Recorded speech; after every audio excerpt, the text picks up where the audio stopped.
Right, right. But insofar as it's that, it's not. I think it's good that you put the gerund in there. Is knowing. It's activity and act. It's not a mirroring relation of two separate, inert, unmoving, inactive things. Uh, Okay, so I don't want to go too far into the front because I don't want to derail us. But I just thought that the parallels here are interesting. so is interest what has happened to desire?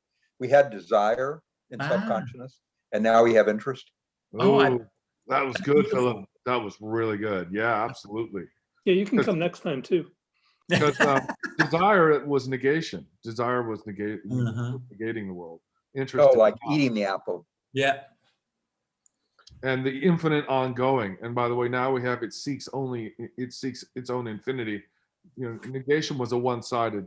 That the negation of desire was a one-sided negation, a one-sided affair. But we also still, and one of the paragraphs for today, we still get that idea that reason turns the other into a concept. So in that case, it's also still a consuming in some aspect as well. Yeah, there is some negating and a different kind of negating going on. Yeah, absolutely. That's right. Now, so but it's instead of annihilating the being of the other, it is actually constitutive, affirming the truth of that being, which was never immediately given. So yeah, no, that's a good observation. Yeah, that it's doing the infinite. It's constitutive of the infinite when in its negation. It's not, destroy it and move on and make myself absolute. Right. Which again, I mean, what we're here the denouement, to pronounce that right, denouement of subjectivity. Subjectivity is burning out. Yeah, and I did want to make just a translational remark here in case it's helpful. Something about the present. Where's the? Gee, where is it? Right. Certain that the present is rational. Right. Okay. That's fine. Third line from the bottom of that paragraph. Right. The present is. I mean, I kind of like what is present is rational because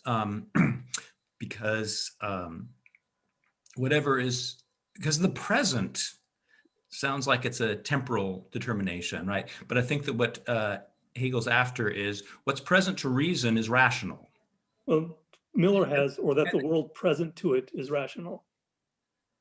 You might kind of like that better, but I just wanted to let you know that this is, it's not that the now is rational. And this gets to that famous remark, what's real is rational, what's rational is real, right? Here we have its predecessor, right? What is present to reason is rational because it is certain that it is that. It just has to show it by observing. But what is present for reason is being, is what is. Right. It's not like there's something present to that is like not rational. Okay. Exactly. But it's kind of present in the form of concept, I think, now, rather than just an immediate certainty or something like that, right? No, I would disagree. Only I would say I think at the very beginning, what's present is the full range of perceptual data, just like it's always been, because we never really 100% lose consciousness. But that's why he calls it abstract reason. And it knows, but it hasn't been able to say determinately in what way the other is it. It's only interested in it. But it sees itself in terms of being the conceptual part. And in the next paragraph or two, Hegel makes a point that, but there's still this leftover part that still is other thinginess out there for it, but it sees itself as in the conceptual aspect of it. Yeah, I think maybe we're talking about the same thing. It's just I think that by the end of reason we get that what is conceptual, but I don't think that reason has that self-understanding yet. I'm at least a paragraph or two ahead of myself. Yeah. So. We're splitting the text. I think you're about 200 pages ahead of yourself, but you're right. It comes up in this. I've read it for today, so. Okay, who reads the next paragraph? Let's move on. No, but can I just say? Wait. So it seems like this is the first time that that consciousness is in a world. Why? I'm There's the just inverted struck by world. this. Reason thus now has a universal interest, right? There's community here. Right.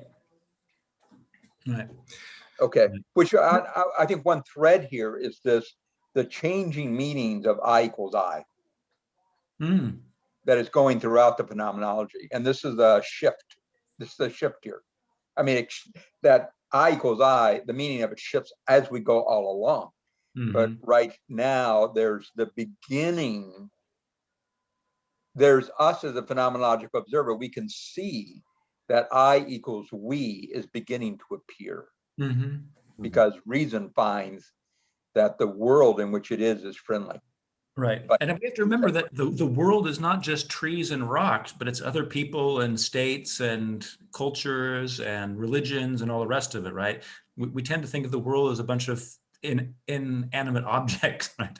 But insofar as the world is reason, then other people are included in that. So other people are included in ourselves, and we are included in all other people. And that's getting at exactly your point. The I is the we and the we is the I.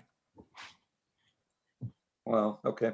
So we're going to go straight. I mean, we could go to Weber and Durkheim out of all this, but I mean, that's much later. Excellent. I'm not sure what that means, but just, that's cool. Human society is an object of study, Right? and it's rational. Okay. Yeah, the French have a predilection for the general will, a la Rousseau, and the general self, a la the basis of some sociologies. Yeah. Yeah, I would say Durkheim is definitely right here, but I'm not sure that he would follow Hegel beyond this point. Yeah, good point. All right, that's my last one, 240. Okay. Okay, should we read a little bit more? See what happens next? I'll just jump in just to for time's sake.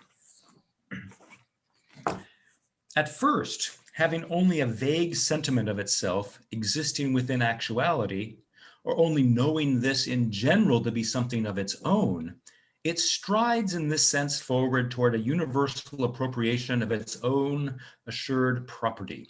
It surveys its property and plants the signs of its sovereignty on both the high and the low.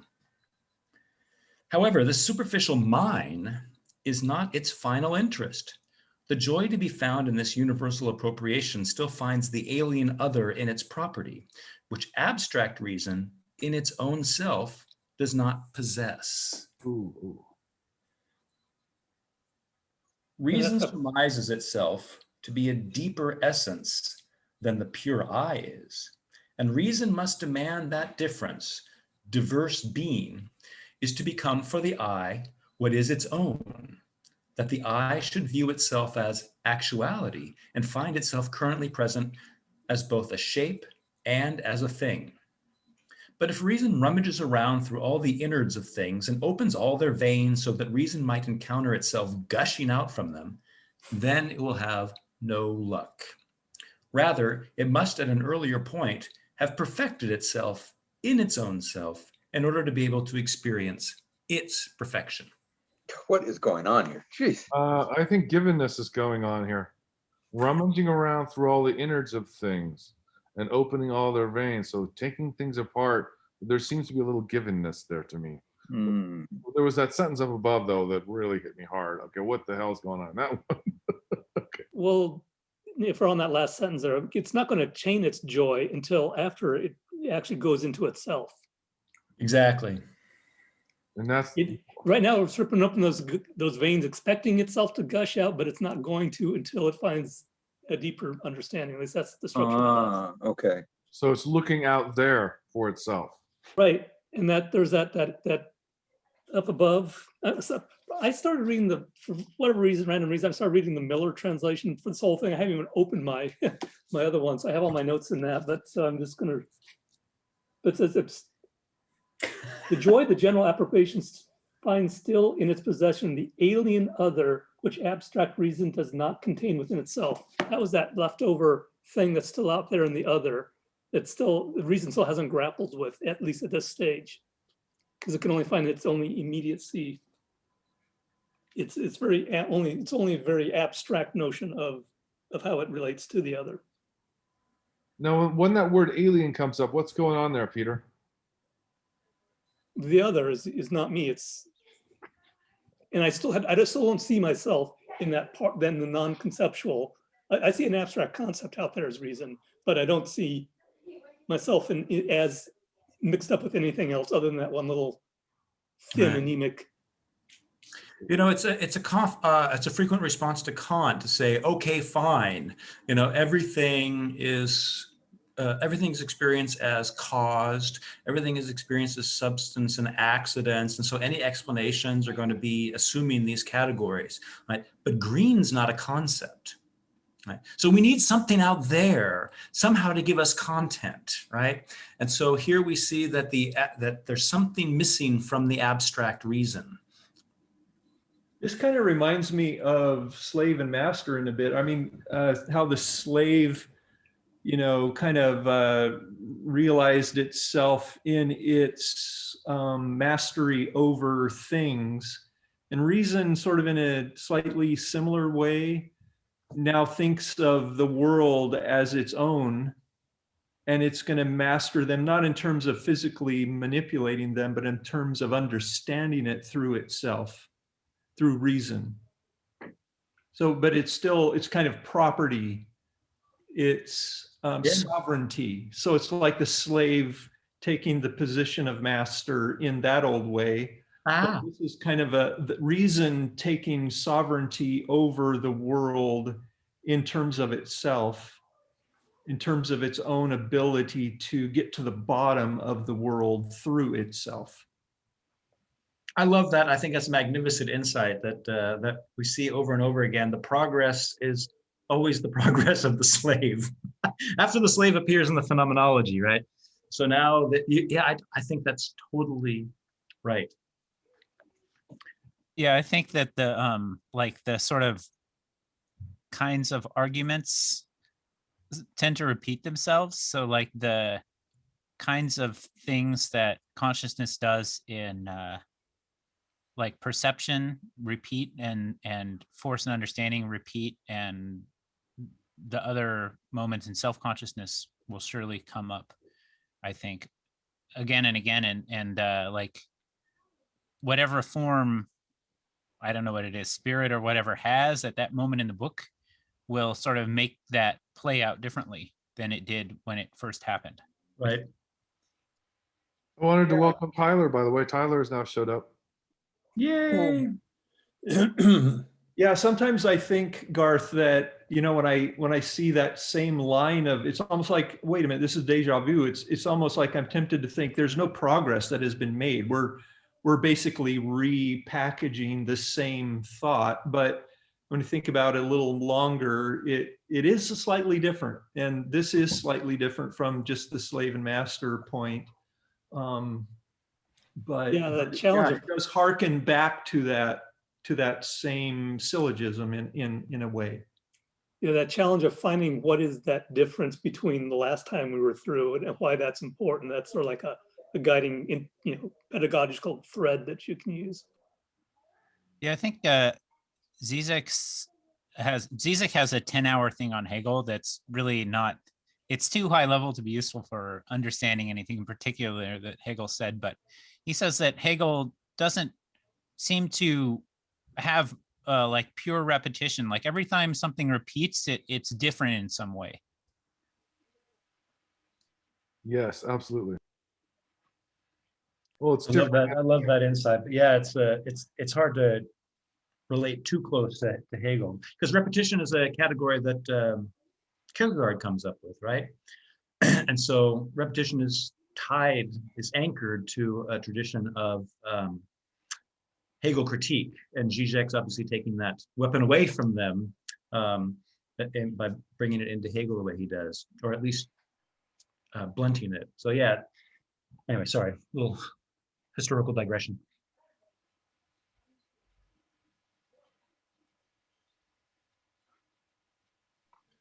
It Well, felt, I'm, reading, go ahead, I'm- Charlie. I'm suffering from not being in on the earlier conversations. This is only about my third session. But we started out this section on reason that he repeated several times at the beginning of the chapter, that reason guarantees the truth of things. And now we're talking about reason seeking and reason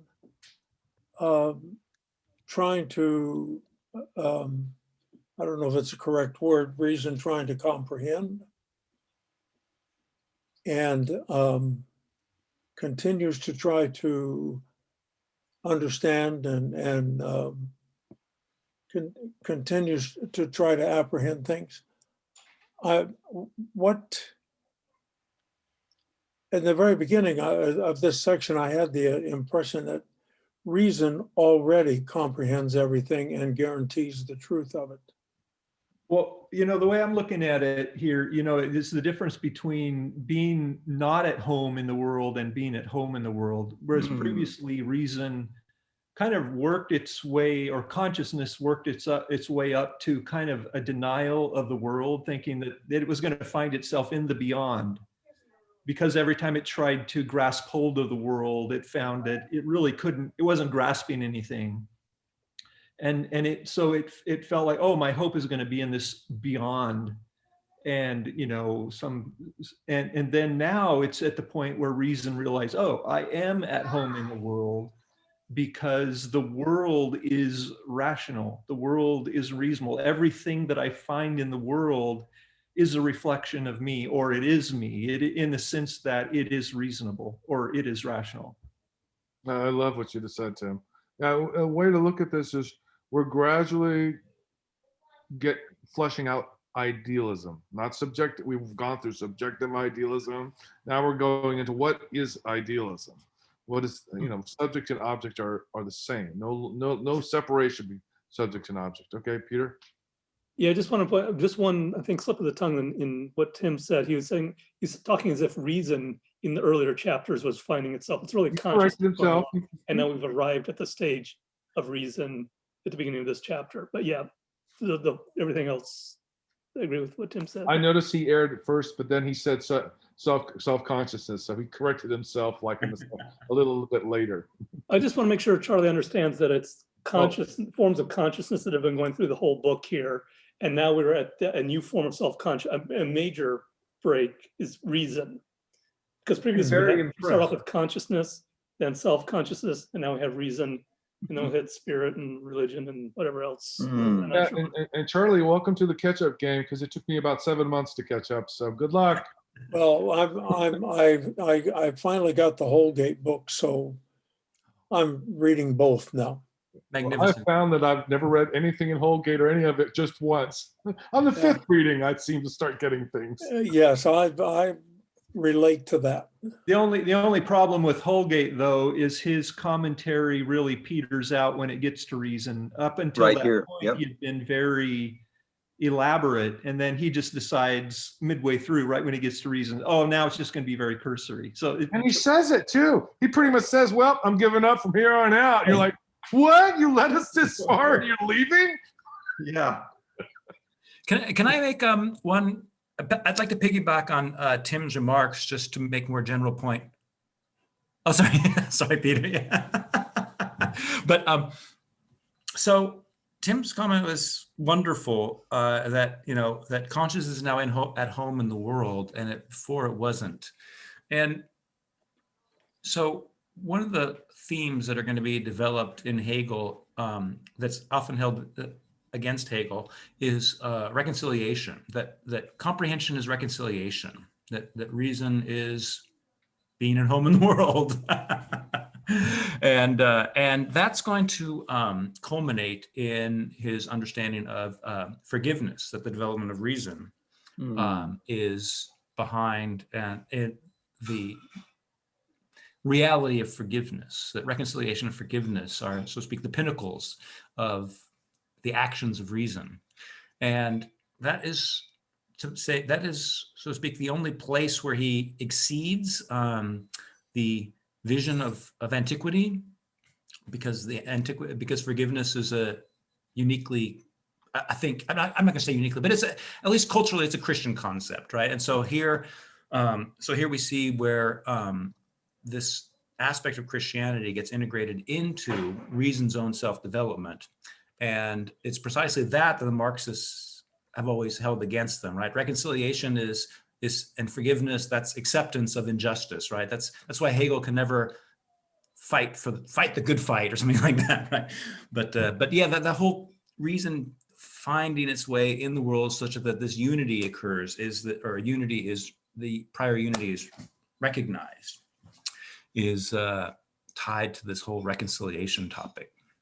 That really strikes a nerve with me, and it is a very tangential, but really Christianity isn't essentially about forgiveness. It's about damnation and condemnation. It's about conformity.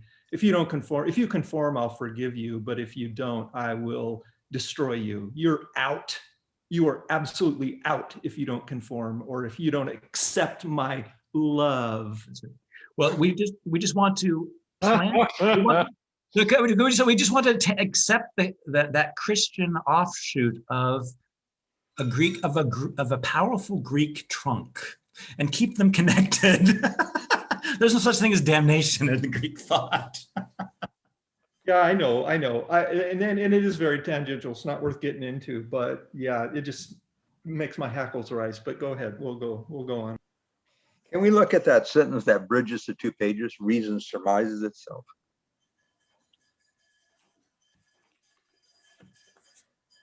Go ahead and read it. Reason surmises itself to be a deeper essence than the pure I is. And reason must demand that difference, diverse being, is to become for the I what is its own. That the I should view itself as actuality and find itself currently present as both a shape and as a thing. That is an awkward sentence, yeah. Well, the first part I take, when reason surmises itself to be a deeper essence than the pure I, that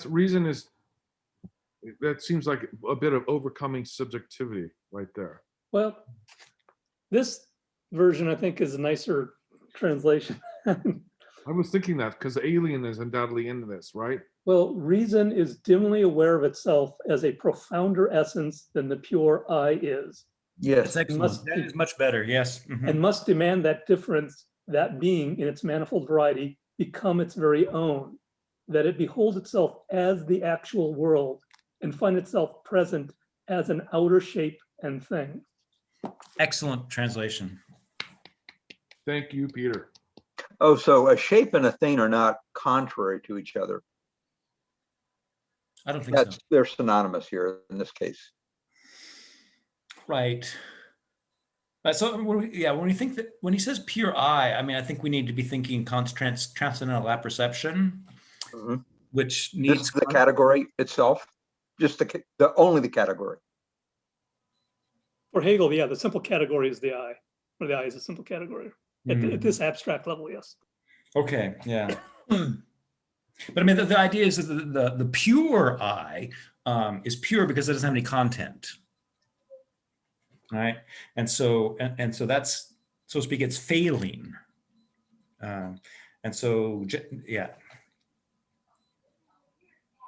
It's no content, then it's not really experiencing itself as infinity yet.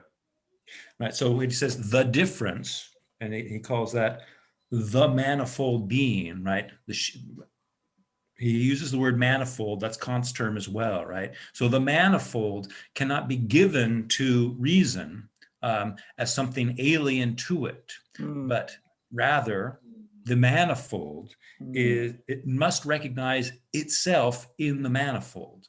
Internal, so it's internal. The manifold's exactly. Internal. But at this point, it only sees the concept and not the content, as it were. as Ah. itself. That's how you're using the concept. Oh. Now I get what you were saying before. Okay, yeah, you're Peter, right. could you repeat that? I missed that. Peter, could you repeat that, please? The whole right now, reason does not see the manifold variety of content as its own. It only sees the conceptual part. It only sees the form, as it were, rather than the guts. So that's why when it opens up the veins, it doesn't see itself coming out yet. So that's why the word alien is being used in your Miller translation. Because of that other part that it doesn't recognize as itself yet. That's right. Boy, this is great. We are ripping it up today, guys. So that's what that perfected, Peter, that's what that perfected itself in its own self means. Right, that's its task it has yet to do, which I think we have a few hundred paragraphs to work through. Yeah. So I'm going to, this isn't an answer to Philip's question, but a remark about Bo. You know, this whole, he talks about, he needs to use foreign frequently when he's talking about an other, right? Because sometimes the other is the I's own other, and so therefore it belongs to the I, and so it's not foreign, even though it's other. And then there is, but any shape of for any shape of consciousness, there's going to be an other that it doesn't recognize as itself. And so that's what he uses, fremd, right, which literally means foreign or strange. There's a strange other that I don't recognize myself in. Mm. And so when you see that, it's almost always tied to this dual use of otherness. There's internal otherness and external otherness. Ooh, that was really good. Thank you, Mike. Mm. Can I also ask, I mean, when he talks about, Philip was asking about a shape and as a thing, I kind of took those to be slightly different, but they merge. They're merged in reason. The shape of reason is kind of the logic or the way that reason works. It's deduction, it's shape, so it's not talking about the shape of things. It's talking about the shape of reason that is found in things. So I don't know if there's a big point to be made there, but it finds itself currently present as both a shape and as a thing. It's able to incorporate things, not incorporate, but know that it is the incorporation of things through its shape as reason. Mm-hmm. Although in the next paragraph, we'll get more of that, explicitly the concept arriving and the need to fill it out. And it's not quite filled out. But that's in the next paragraph. Yeah. So I just want to say about Gestalt, shape. I mean, it implies dimensionality, like 2 dimensions or 3 dimensions, the way things appear. And the thing about our concepts, I mean, the relation of substance to accident or cause to effect implies no dimensionality. There's not like 1-dimensional or 2-dimensional, right? The whole spatial dimension is completely absent from conceptual relations, right? And so reason, that is now the seat of these conceptual relations, at first finds this content, not only a bunch of things, but things spread out in space. And that I think is this shape that Hegel's pointing out, that it will come to know dimensionality as its own, but right now it doesn't. So this is pretty much the dilemma that Kant has, where spatiality, it's just reason cannot. I think he's got the example of the hand that can be right or left. Yeah. And there's no way for reason to conceptualize that kind of relationship, just in terms of concepts. So intuition or spatiality is viewed as this sort of, is now it's the new alien. Right. I mean, for reason, the hand should fit in the left glove and the right glove. but it doesn't. So there's something more than reason in experience. That's kind of Kant. Yeah. So are you saying that Kant's idea of intuition fundamentally depends on space and time? I know nothing about Kant since I haven't gone into the group other than what you can read in like Encyclopedia of Philosophy or Wikipedia. Yeah. Tyler, do you want to answer that? Yeah, I mean, intuition is the form of space and time as necessary precondition for experience. So for us to have before us things extended and things in a sequence, right? And this is just like a very basic summary, but you need experience to have that. You need that form to already be, in a sense, there, the empty space and the empty time. You cannot abstract, you do not get those from thinking about experience itself. They're right. You can't derive them from particular experience other than they're what's left over, so to speak. They're not an object, but they're what is necessary for the kinds of spatial objects that we have, or the kinds of categories we have that divide space and time up in certain ways. Yeah, apperception, the way we structure experience to be intelligible to ourselves is another way. There's probably some errors in that, but Tyler's doing a really good job. Bo, could you repeat that, please? My understanding of Kant, which is not as good as Peter's or Tyler's, is that if you didn't have space and time, you couldn't even structure experience to be understandable or intelligible to yourself. And that you don't get that empirically. You need it to even have empirical insight. It has to already be there. That's its transcendence. That's why it's a priori. It's not post. It's not derived. It's before. You have to have it to be able to derive anything, in fact. And by all means, Peter and Tyler, chip in if you think I was an error there. I think it's clear enough for present purposes before we get lost in Kant. But if anybody has a remark that they want to shoehorn in here, please do. Well, this would not be shoehorned in. I think it would be to the point, and that is that for Hegel, there's no distinction between the I and the manifold. The I requires to have experience. For Hegel now, they are one I, that the reason is the manifold, is the I, is the thing that is experienced, all of that. So it's gone from this apparatus that the I has at its disposal to experience things that it otherwise can't know, to the I is all of that altogether. I like that.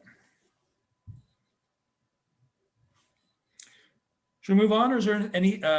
We didn't really get to Philip's point about perfection. I don't know if Philip, if you want to raise that again for us to discuss. So I've got kind of 3 points here at this point. One, in both 240 and 241, I'd like to point out how active the language is. Like in 240, he says that reason sets out to know. And 241, he said it strives. It's very active language, which like typically we wouldn't find in a, for example, W.V. Quine text, right? Well, this is the positivity of reason that was mentioned earlier on, and that's the distinction between the previous forms, which was all passive and receptive, and now reason is active, going out and finding. The world's its oyster, right? It's finding itself everywhere in it. 241, I got this feeling of Robinson Crusoe as I was reading it. And these theories of property, like property becomes property because you work it. So when Robinson Crusoe arrives on the island, if you all remember, it's not his property when he arrives. It becomes his property because he works it. He makes the fort, he has goats, all this kind of stuff. And then when the pirates come up, they're like robbing his property. That's kind of what's going on. So there's this sense of like this work. I mean, back to Tim's point about the slave, right? The reason goes out in the world to do I mean, it's one thing to stride out as an empty eye into this world that hasn't, but it has like Robinson Crusoe, it can make this its own, but it hasn't done it yet. We haven't done the work yet. I'm not even clear as a phenomenal observer we've done it yet, but anyway, so that's the second point. And this term perfected, the grammatical term would mean completed. Like the tense, the perfect tense it's a completed action. Well, So, and I don't reasons- know if Miller's got its translation. I don't know what the German is, but perfect as opposed to some kind of divine ascent. I don't know what Hegel's working with here in that verb. Where's the perfected in the It's on the screen? very last line. Oh, it's perfection 240. Perfected to be able to experience its perfection. Yeah, I mean, the Miller's, it must have completed itself inwardly before it can experience the consummation of itself.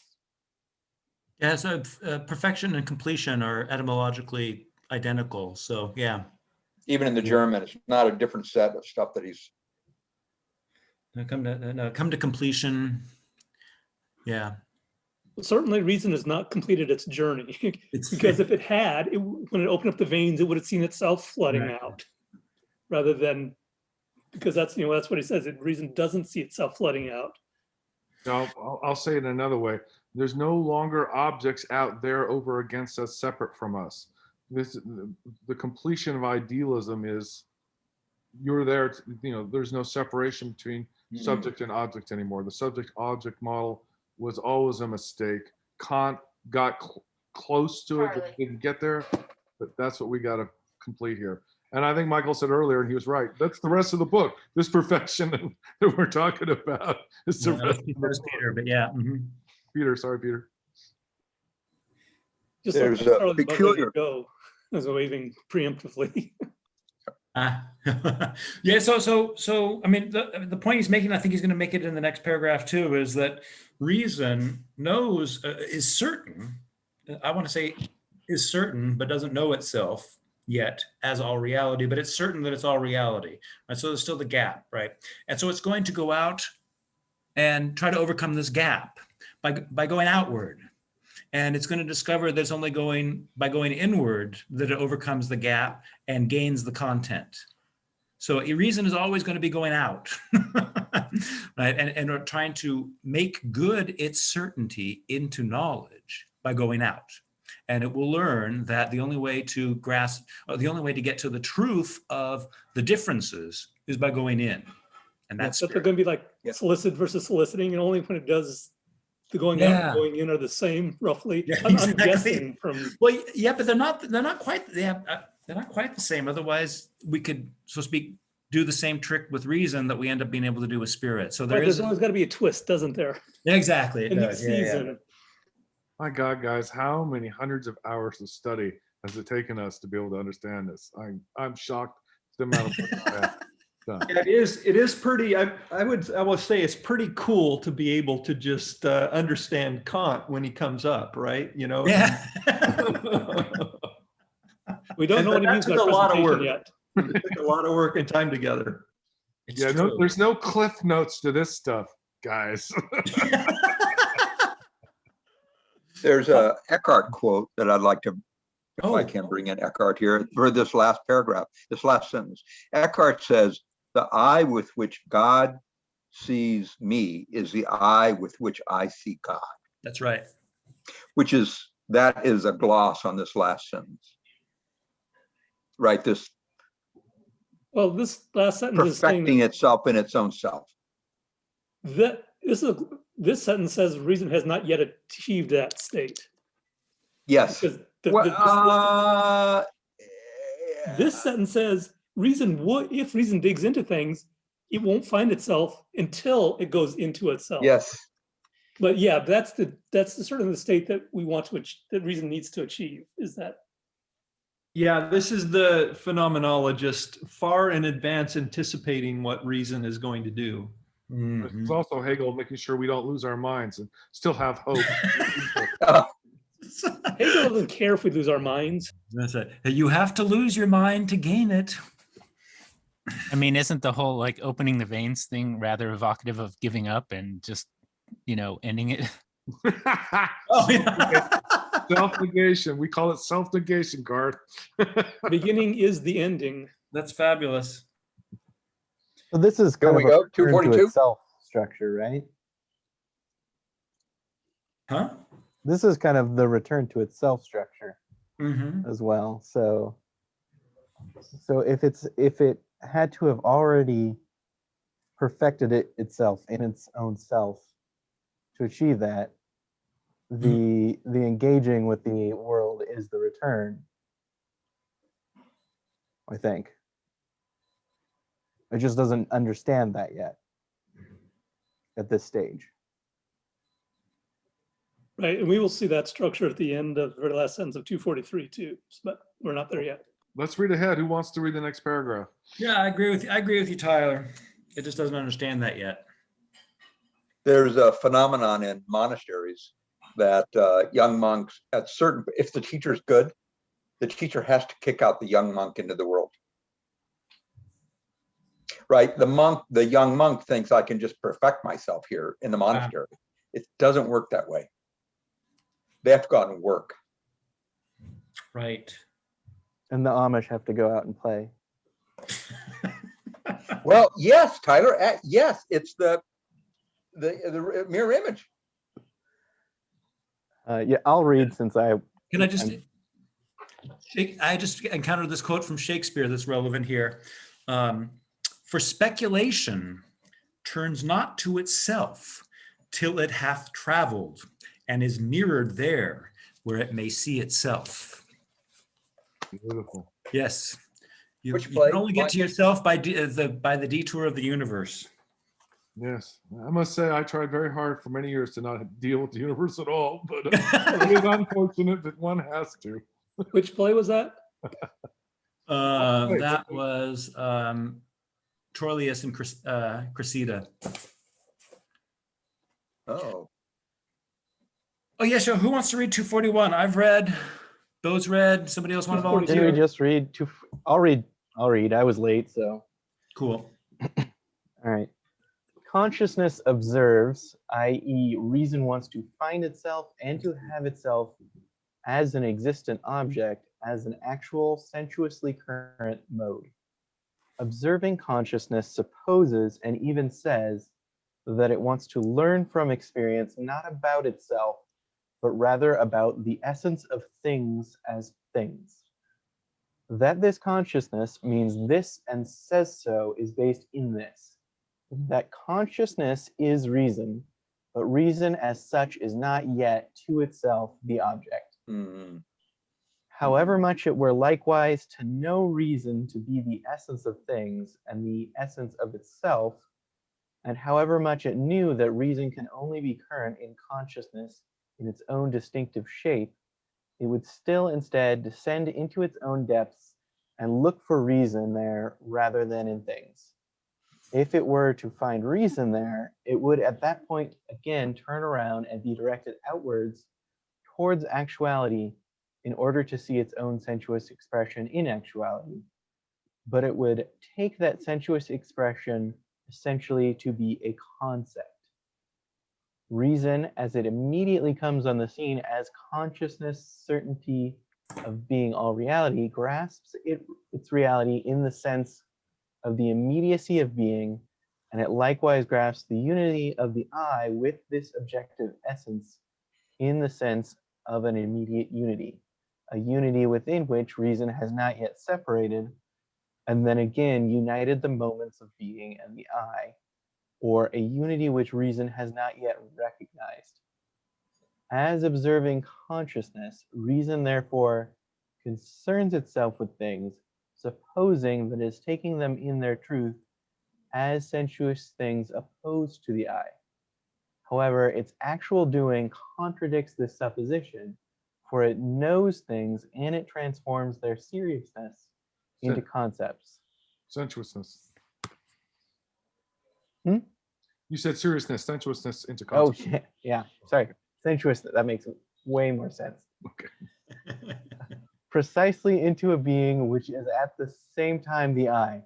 In doing so, it transforms thinking into an existing thinking, or transforms itself, or transforms being into a being that has been conceived, and asserts in fact that things have truth only as concepts. For this observing consciousness, what comes to be is only what things are. But for us, what comes to be is what observing consciousness itself is. However, the result of the movement of observing consciousness will be its coming to be for itself what it is in itself. Wow, this is a juicy Wow. paragraph, man. Wow. We got immediate unity, so that's telling us, whenever you see immediate in Hegel, you know that there's some work to be done. Yeah. Bo's just the guy to do it. And so this is very much, it's looking out there and not within. That's all over this. And then the ladder of Parmenides is all over this paragraph too. Thinking and being and thinking. So this is beautiful. This is a poetic paragraph. It's We should gorgeous. go back to the beginning because there's just so much. Yeah. Agreed. And can I just say, I don't know what Miller does, but Pinker changes key. Before he was translating gegenwärtig as present, and now he's translating it as current. I think present should be maintained all through here, just so when you see that current, think present, or what is present, the way we talked about it before.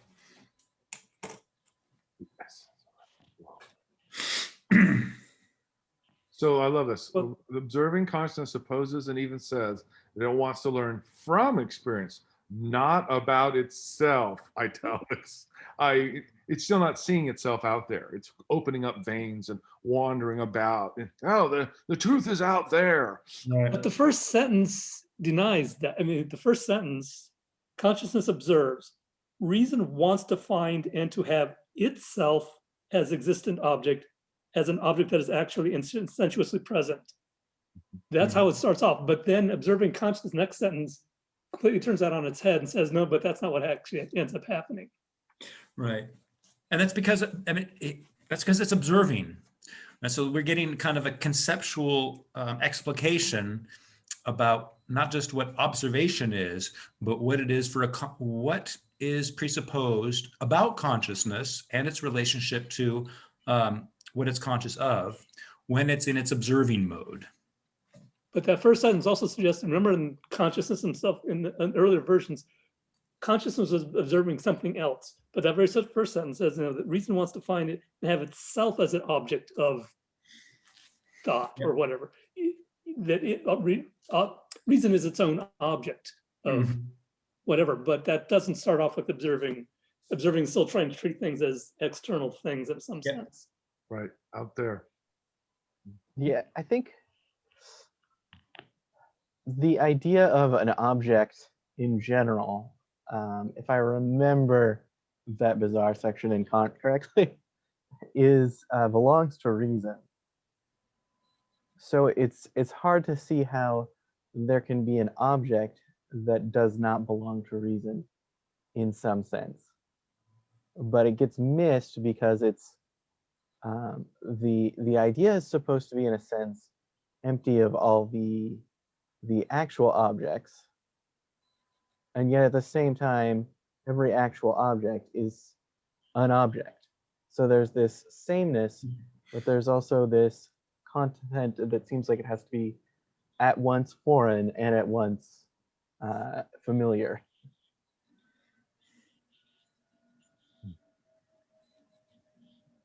That sentence right after the blue highlighting, this consciousness means this and says so basically.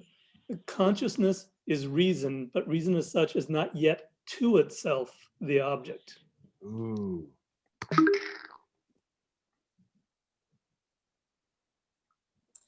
So he's switching between the we that is observing and the reason or consciousness that is actually going through the movements, I think. Yeah, I think so, because he's making meta comments saying, this is what's really going on, but consciousness is not yet there in the form of this abstract reason. Consciousness has not yet achieved what we can sort of see silly consciousness doing right now. Yeah, when it's not itself the object, that's the alien, supposedly. The other, the Michael talking about the two senses of the other. It's the second other out there.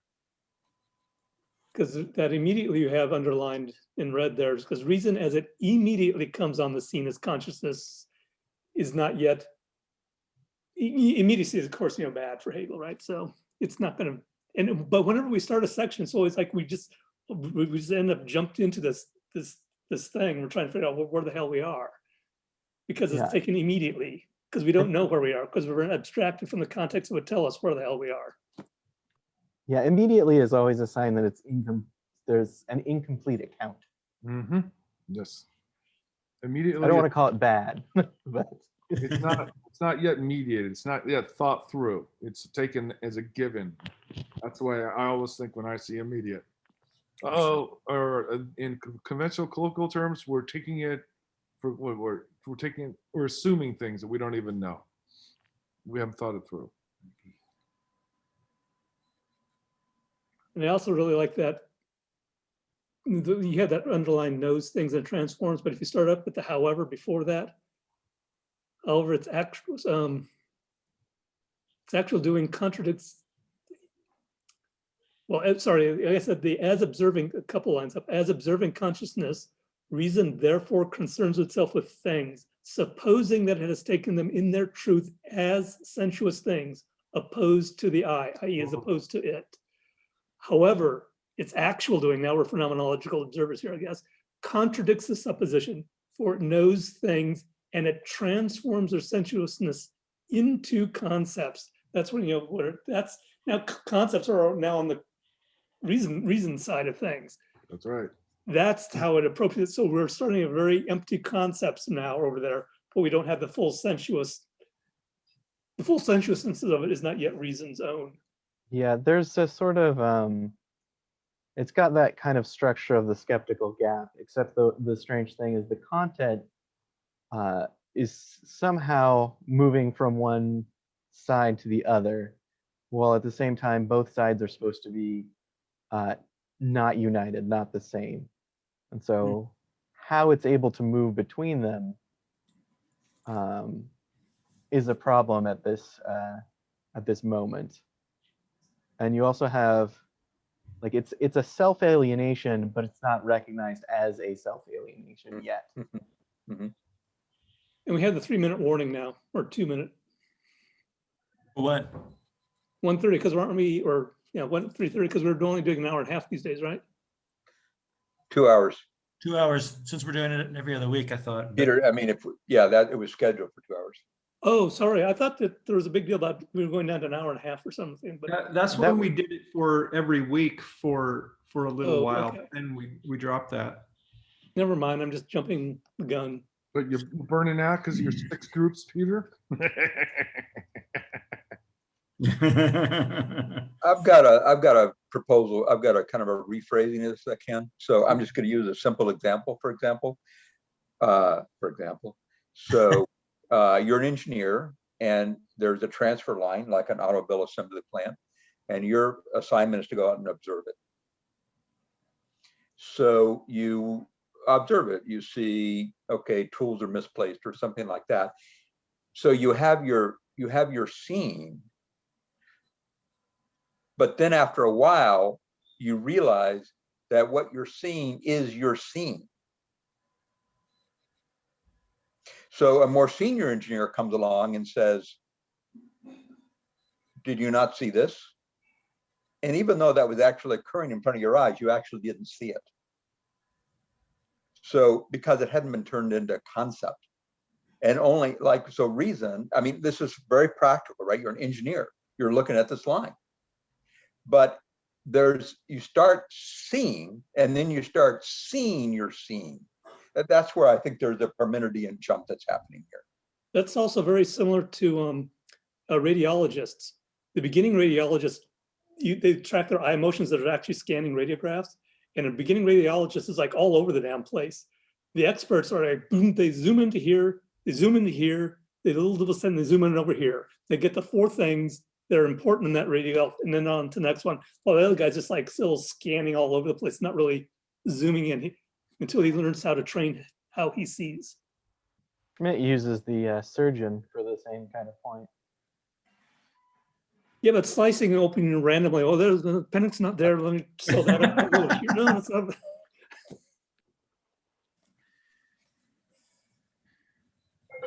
I love the sentence here, that right after the second yellow there, that is, i.e., precisely into a being which is at the same time the I. So when we see our seeing, to use my language, that's what happens.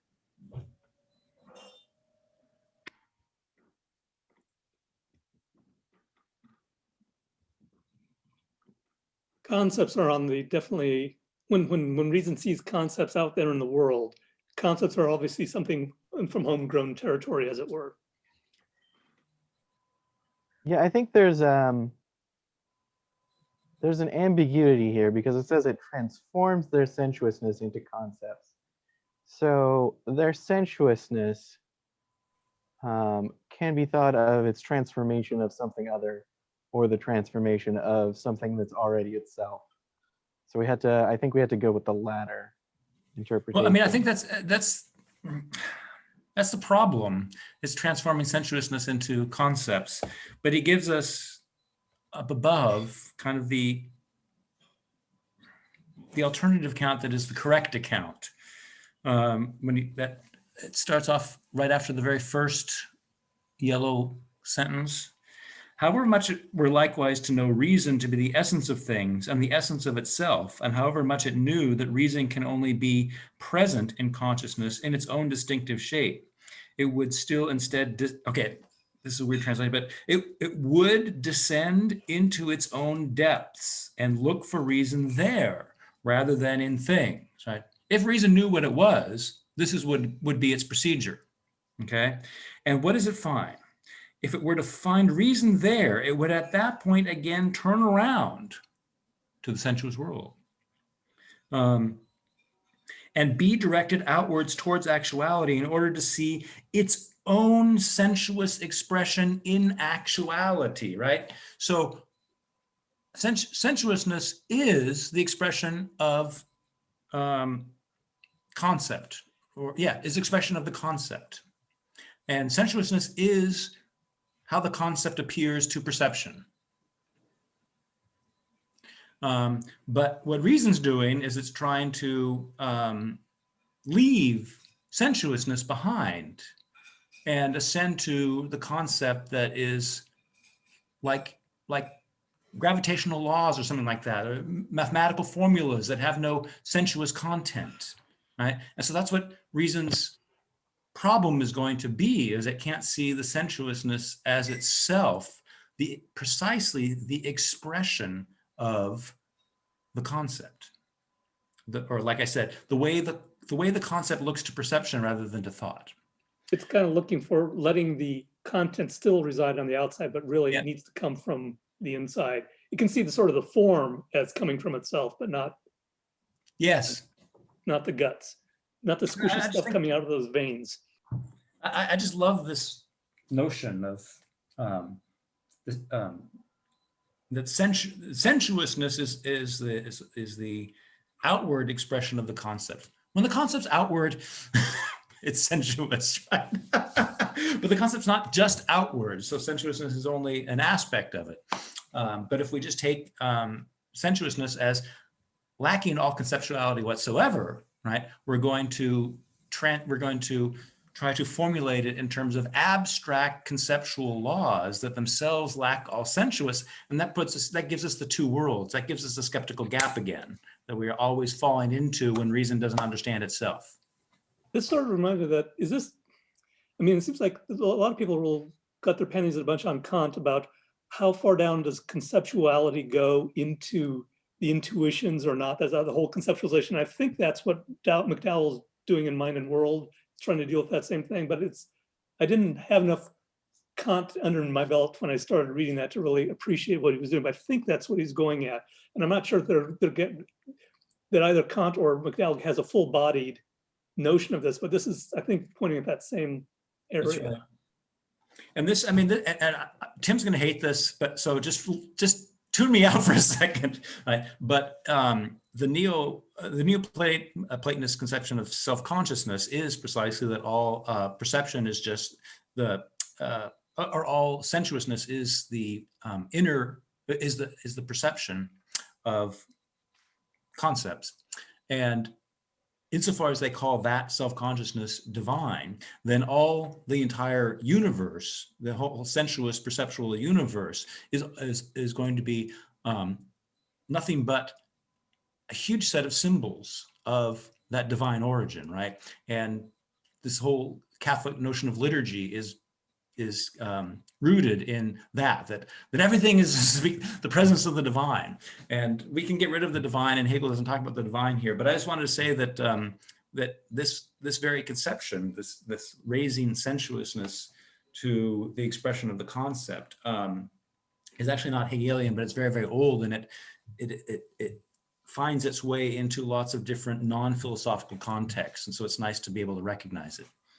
This is really good, because it's like, I've always been trying to figure out, like, what, does Hegel really think there's like concepts out there in the world? And if you think of it in the wrong term, it's like the spooky shit going on. And it's like, this is a kind of like a nub of how to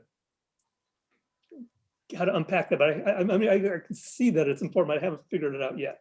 It's like the what's that? The woman rabbit. It's like the Gestalt switch. The switch that and you need. That's exactly where you see the Gestalt switch, where you see everything coming at you as reason, rather than reason being inside you, trying to impose itself on the outside.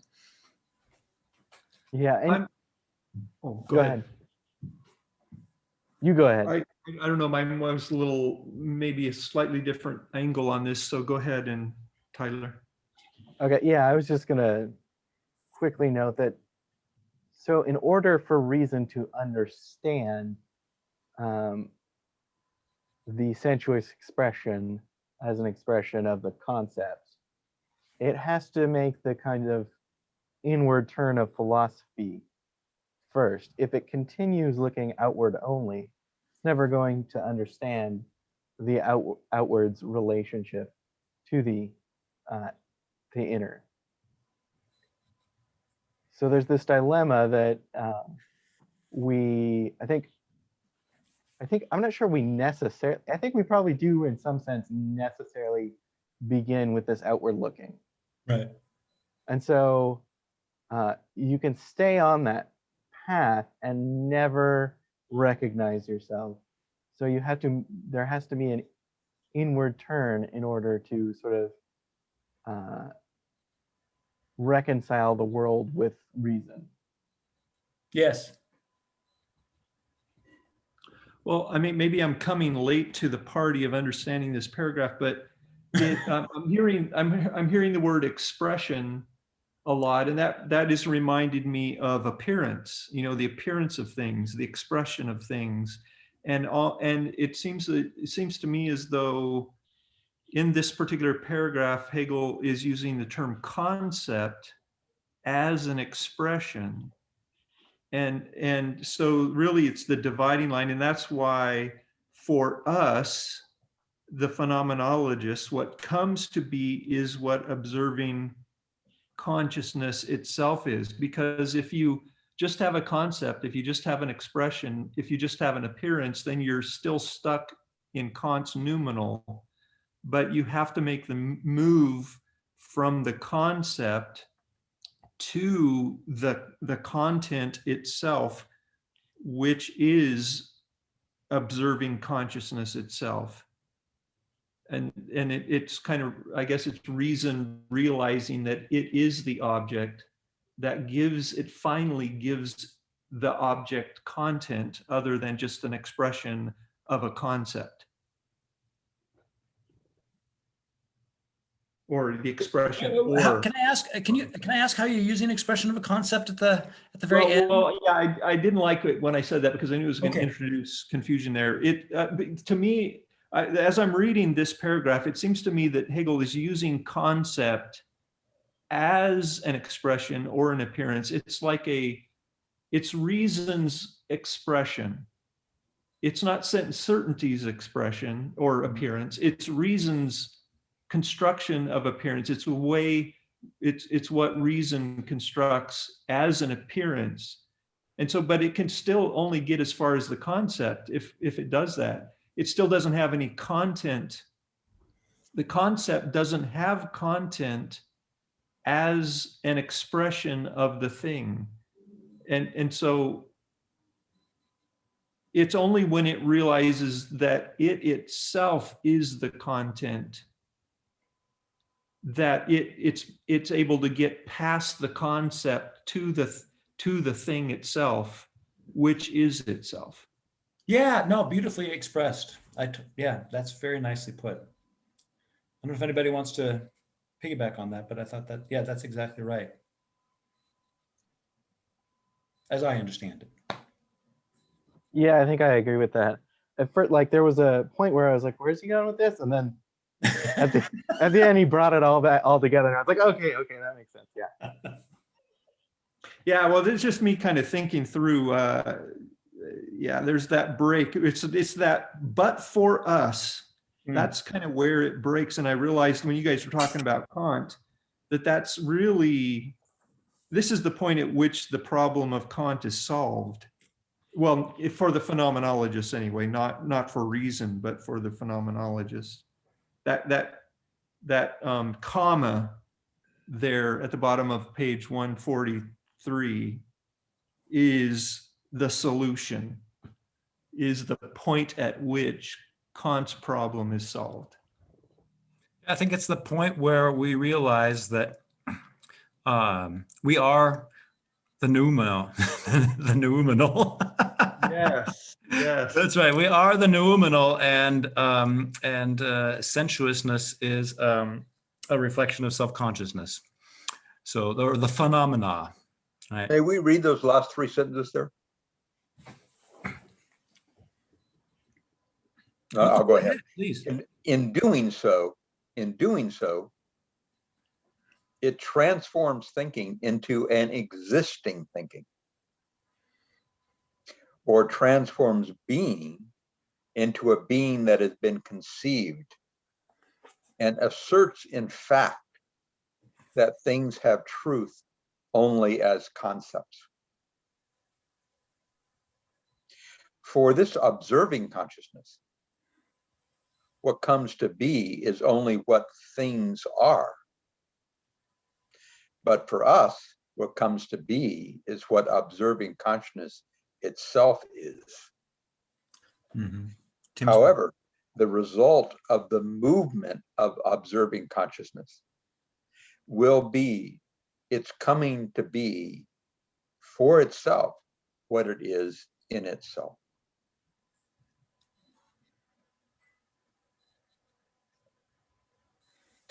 This phrase, existing thinking.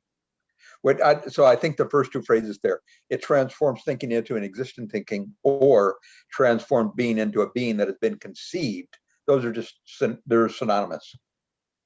Right. You know, the German is actually the same word, being, sein, right? A being thinking, that is a thought being. But I just also want to point out that this phrase, this sentence we started with, in doing so, in doing what? That's when consciousness was transforming sensuousness into concepts. That's the thing that's in doing so is about, right? So this transforming sensuousness into concepts, it transforms thinking into an existing thinking, or etc. I just want. So I keep reading this as a subtle critique, but does anybody agree with me on that, or is that, or not?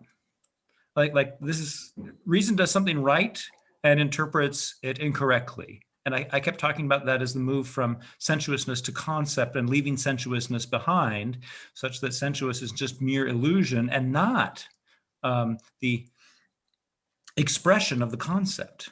Yeah, I think the line that the critique starts at, or at least that he introduces, that it's quite clearly a critique, is the however its actual doing contradicts this supposition.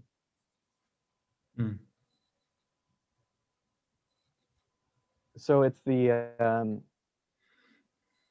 It's reason that is sort of undermining the relation he introduces in the first part, that the inward turn recognizes that there is this sensuous expression, and then there's the reason that takes the outer to not be its own self, the concept's expression, right? It's got reason as a sort of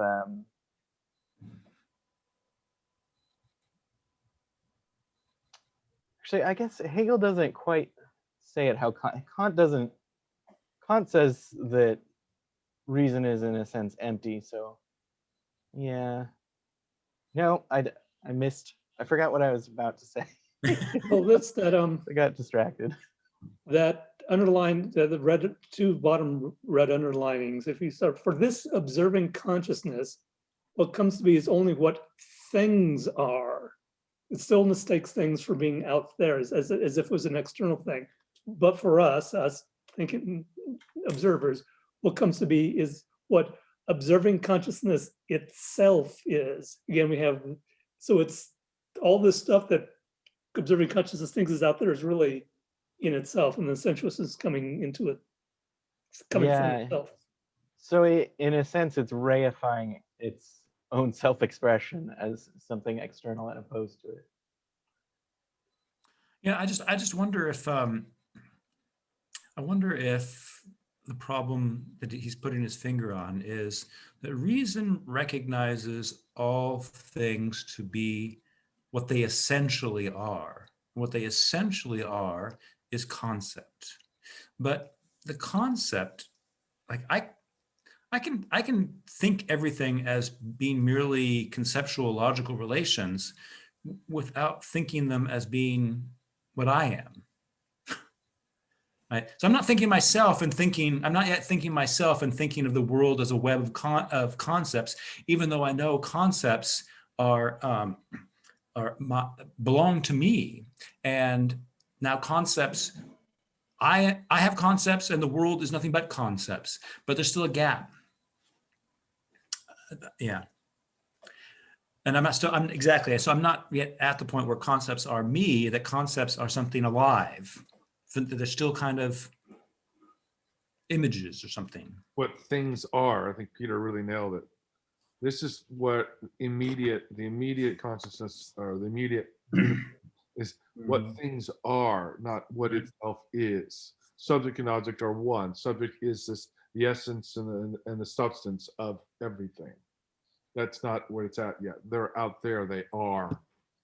I'm not sure if this is a little extraneous, but I was thinking again about the beginning of the science of logic, where you start off with absolutely pure abstract, pure being without any determinations whatsoever, the absolute utter absence of any determination, which is indistinguishable from nothing, according to Hegel, right? They keep flipping back and forth, but it's like that, and I keep going back to Schmidt now too, that a philosophy of distinction, it's only, so if I'm approaching with this completely abstract, pure being, even though I have sensuous contact, it is as if nothing to me. It's just, there's not even, it's inarticulate, you can't even deal with it.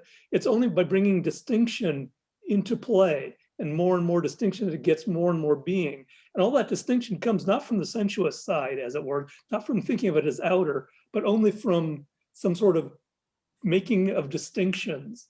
And so in that sense, there is no world at all, sensuous or otherwise, without the distinctions, or maybe you could call it concepts or something like that. So that's sort of what I've been thinking. Yeah, this is where without thinking, there is no being. Nothing exists unless there are distinctions. There's no unity out there. Yeah, when he says it transforms their sensuousness into concepts, the wrong way to think that you get stuck into is the thought that the sensuousness was not already the concept. Right. It had to be transformed by something that is separate from it. Nice. There was that separate thing first, and then you turned it into a concept rather than nothing was there for you until you brought the distinction. Yeah, and this is our Smith conversations about perception. There is no perceptions without concept. Right. And So what gets transformed, I just want to say, what gets transformed is not the thing, but the distinctions we use to appropriate it. So we're not transforming the sensuous thing, right? But we're transforming our thinking. Well, maybe that just thinking in terms of transforming is the wrong way to approach it, because to transform something is to take something that was sort of before you got your little grubby hands on it and turn it into something else. Right. And I think he's saying that's what observing consciousness or reason thinks, that it's transforming things into concepts. But then he says, but because then it's like the next thing he says is that but it's really, there is no thing to transform. The sensuous aspect only comes into being in the same moment or always already as the concept or distinction is brought to bear, as it were. But it's not brought to bear, that's the wrong word, because that's brought to bear on something. Only the distinction is the bringing about of something that you could then mistake to be as an object and a concept being applied to it or something. Yeah, the transformation has that corruption way of thinking of the world, right? That the world is what it is, and then we take our concepts and we mutilate it into something else. Kind of like Putting on that one chapter in sunglasses. Yep. And this is the Kantian noumena. It's over there, and we can't really ever know what it is. You know, it's separate from us. It's this other world, the two worlds thing, and that's the incomplete idealism which Hegel eschews, to say the least.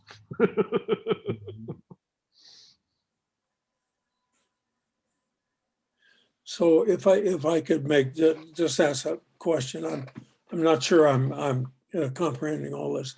I was interested in that phrase there too, that it transforms their sensuousness into concepts. This observing consciousness does that. So you're maintaining that it's the structure of the consciousness or the structure of reason that creates these sensuous entities that then turn into concepts.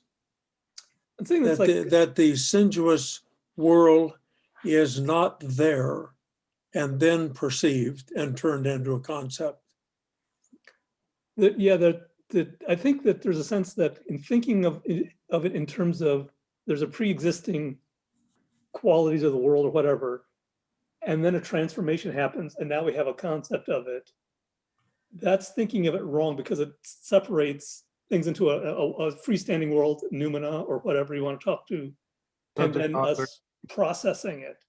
But rather that, because I go back to that if you go back all the way back to like, if you have absolutely no distinctions at all, just pure being, there is nothing, you can't remember anything, you can't really, you are utterly inarticulate, as it were, with respect to the world.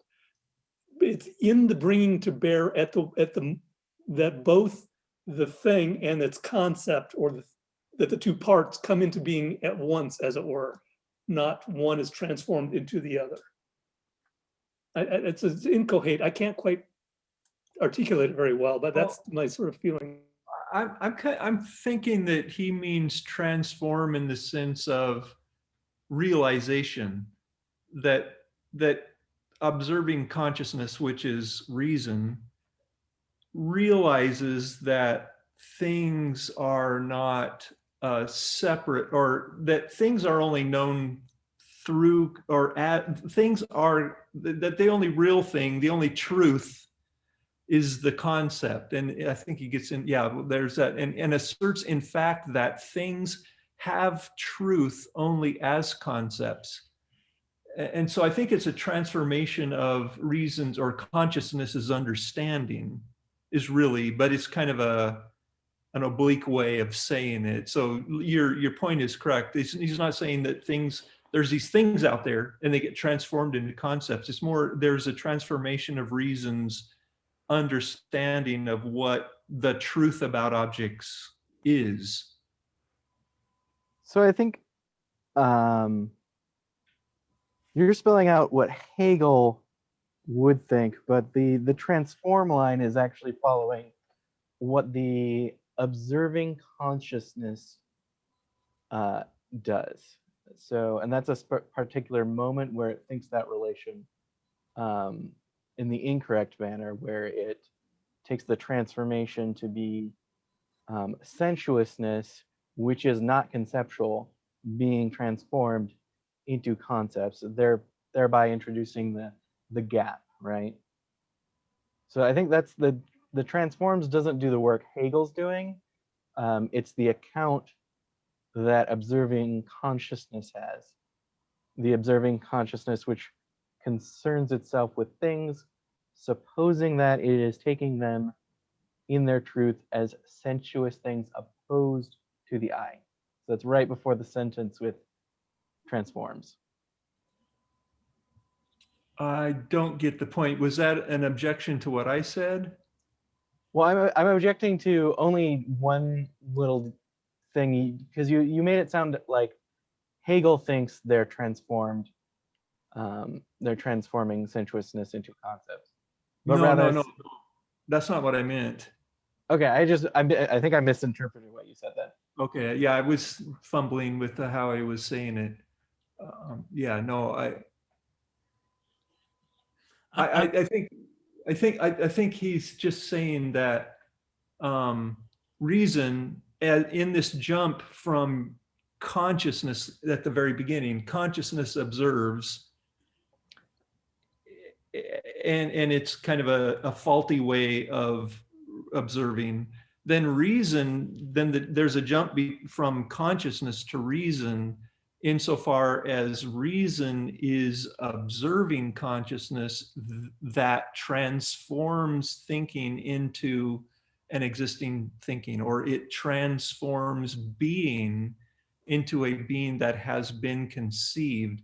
In other words, reason is a step forward insofar as that it realizes that things are conceptions, that they're not things like in themselves apart from conceptions, and that their truth, the truth of things, is the truth of those things as concepts.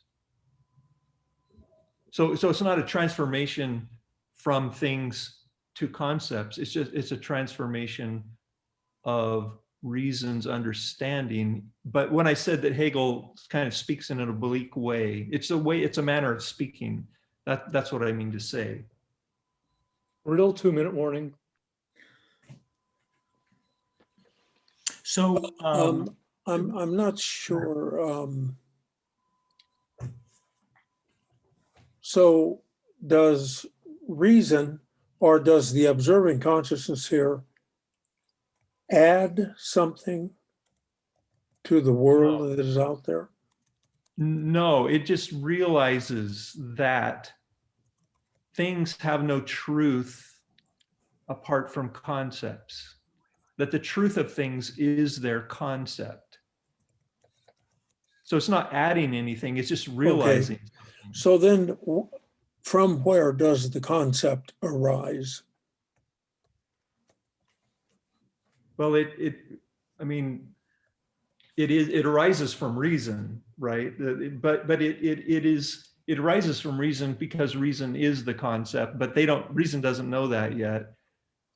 And so the truth of the thing is the concept, and reason realizes that, but it's not adding the concept to the thing. It just realizes that the thing, the truth of the thing is the concept. The concept was always there, just reason didn't, or consciousness didn't realize that concept was the truth of the thing. Well, then let me ask in a different way. What produces the concept? I mean, reason guarantees its reason guarantees its truth. The observing consciousness, according to the text here, it transforms the sensuous into the concept. It is not clear to me, and you don't have to spend time on it trying to, I maybe figure this out on my own, but it's not clear to me what establishes the concept. Where does the concept itself come from? Well, it comes from the thing, which is reason. So it comes from reason. So it comes from the thing and reason, but the thing and reason are the same thing, but reason doesn't realize that yet. So the concept is there, always has been there. It's a part and parcel of the thing. It's the thing's truth, but because reason is the thing, then it's reason's truth as well. But reason just doesn't get it yet. Part of the way I would think of it is that there are no things without concepts. Concepts precede things. They precede being. Being is to say something exists. It has to exist for somebody, us. And the way we understand it is through concepts. There is no existence without thinking. That's idealism. So we're deep down the idealism rabbit hole here. And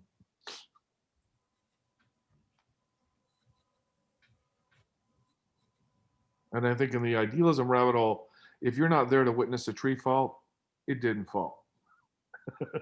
Does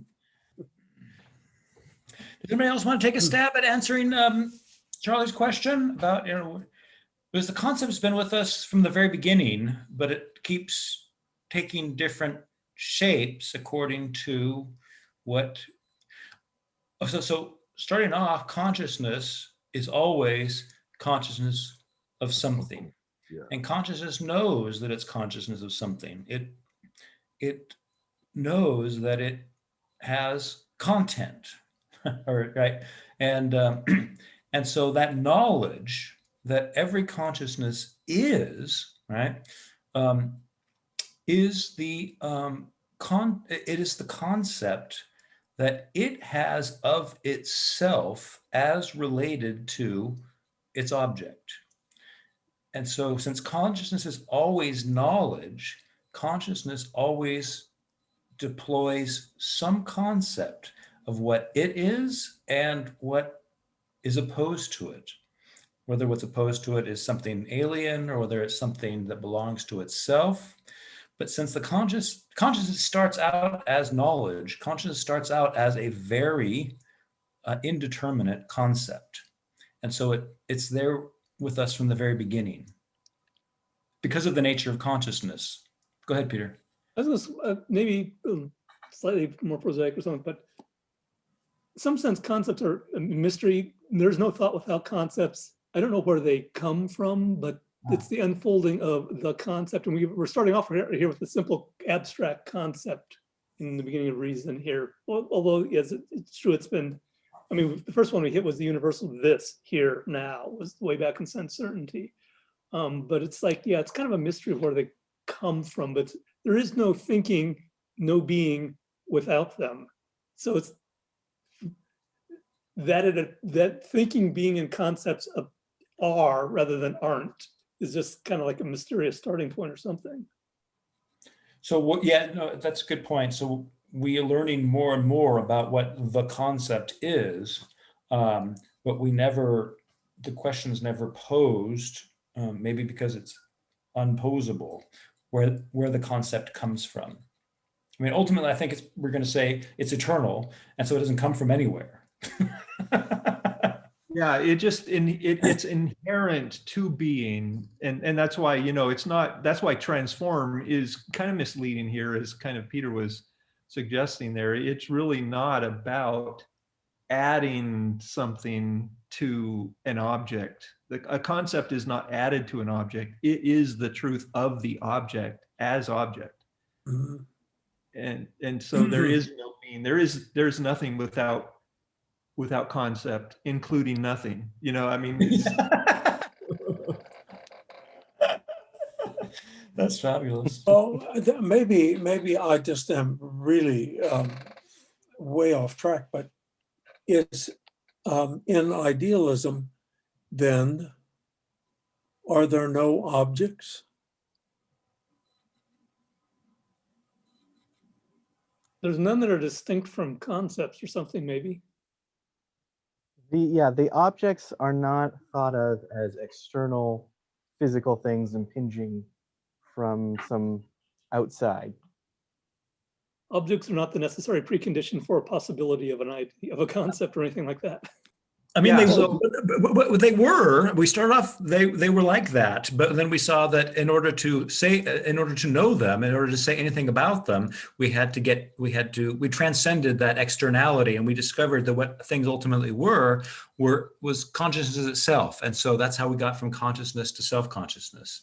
So it's not like we started in idealism and just said everything else is stupid philosophy, and we're cool idealists, and we're not even going to deal with that stuff. But rather, we showed that that the other philosophies that oppose idealism get stuck in not being able to comprehend what they're saying about things without transcending themselves into a kind of Hegelian idealism. Right. this is the part. Oh, go ahead, Tyler. I was just going to say, yeah, what he's doing is he's moving between different ways that the self understands its relation to the world. And so there is a moment, a necessary moment, where the self understands the world to be external to it. But it's important to understand that that's the structure of a certain self-understanding. It's not the necessary truth, because that self-understanding gets it becomes recognized as inadequate to explain its own relation to the world. Yeah, so it's not that there are no objects. It's that all objects are